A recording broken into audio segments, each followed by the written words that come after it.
সপ্তাহে দুদিন ভার্চুয়ালি আদালতের কার্যক্রমে কোনো সমস্যা হবে না, বরং মামলার মৌলিক বিষয়ে গতিশীলতা আসবে বলে মনে করেন attorney general barrister Ruhul Quddus কাজল।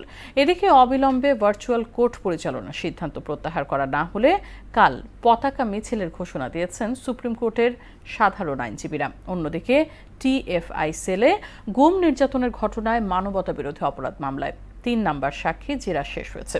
মুদাসসির আলীর প্রতিবেদন। চলমান জ্বালানি সংকট মোকাবিলায় সপ্তাহে দুদিন ভার্চুয়ালি কোর্টের বিচারিক কার্যক্রম শুরু হয়েছে। পরবর্তী নির্দেশ না দেয়া পর্যন্ত প্রতি বুধ ও বৃহস্পতিবার অনলাইনে চলবে বিচারিক কার্যক্রম। বুধবার নিজ কার্যালয়ে অনলাইনে যুক্ত থেকে কাজ করেন attorney general barrister Ruhul Quddus Kajal. পরে এ বিষয়ে সাংবাদিকদের সঙ্গে কথা বলেন তিনি। বলেন, অনলাইনে মামলার কার্যক্রম গতিশীল রয়েছে, এতে কোনো সমস্যা দেখছেন না অ্যাটর্নি জেনারেল। আপিল বিভাগে আজকের দিনের অর্থাৎ অন্য বুধবারের দিনের যে কোনো মামলা নিষ্পত্তির চেয়ে আমার কাছে মনে হয়েছে যে আজকের মামলার কার্যক্রমে একটু গতিশীলতা এসেছে। আমি এখনো পর্যন্ত কোনো সমস্যা বোধ করিনি।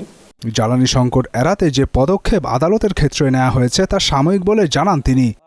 এই ব্যবস্থাটা কিন্তু সম্পূর্ণ সাময়িক, এটা কোনো দীর্ঘমেয়াদী কোনো ব্যবস্থা হিসেবে উনি গ্রহণ করেননি। তবে এর ঘোর বিরোধিতা করেছেন আইনজীবীদের একাংশ। তাদের দাবি, বিচারিক প্রক্রিয়া সুষ্ঠুভাবে সম্পাদনের ক্ষেত্রে এটি এক ধরনের অন্তরায় হবে। বুধ এবং বৃহস্পতিবার 2 দিন সাধারণত মামলা আমাদের এখানে শুনানির জন্য থাকে। শুনানির সময় আমাদের অনেক রেফারেন্স লাগে, বই লাগে, তথ্যপত্র লাগে। এই শুনানিটা কোনোভাবেই ভার্চুয়ালি করা সম্ভব না। অন্যদিকে র্যাবের টাস্কফোর্স ফর ইন্টারোগেশন সেলে গুম নির্যাতনের ঘটনায় মানবতাবিরোধী অপরাধ মামলায় 3 নম্বর সাক্ষী মাসরুর আনোয়ার চৌধুরীকে জেরা করেন আসামি পক্ষের আইনজীবীরা। আন্তর্জাতিক অপরাধ ট্রাইব্যুনাল 1-এ শেষ হয় এই জেরা। পরবর্তী সাক্ষ্য গ্রহণ 4 মে ধার্য করেন ট্রাইব্যুনাল। তার কথা মতে মোদি বিরোধী একটা পোস্টের কারণে তা আমি প্রশ্ন করেছি, মোদি এসেছিল 2021 সালে, আর আপনি আটক হয়েছেন 2020 সালের 1 মার্চ। এর মানে পোস্টটি আগেই দেওয়া হয়েছে। তাহলে মোদি 1 বছর আগে তো এটার কোনো অ্যাক্টিভিটি না, আপনি কিসের উপরে ভিত্তি করে আপনি দিয়েছেন? এর কোনো সদুত্তর নাই।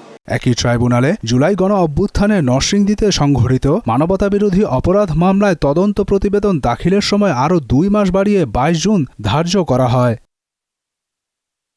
মুদাসসির আলী, মোহনা সংবাদ, ঢাকা।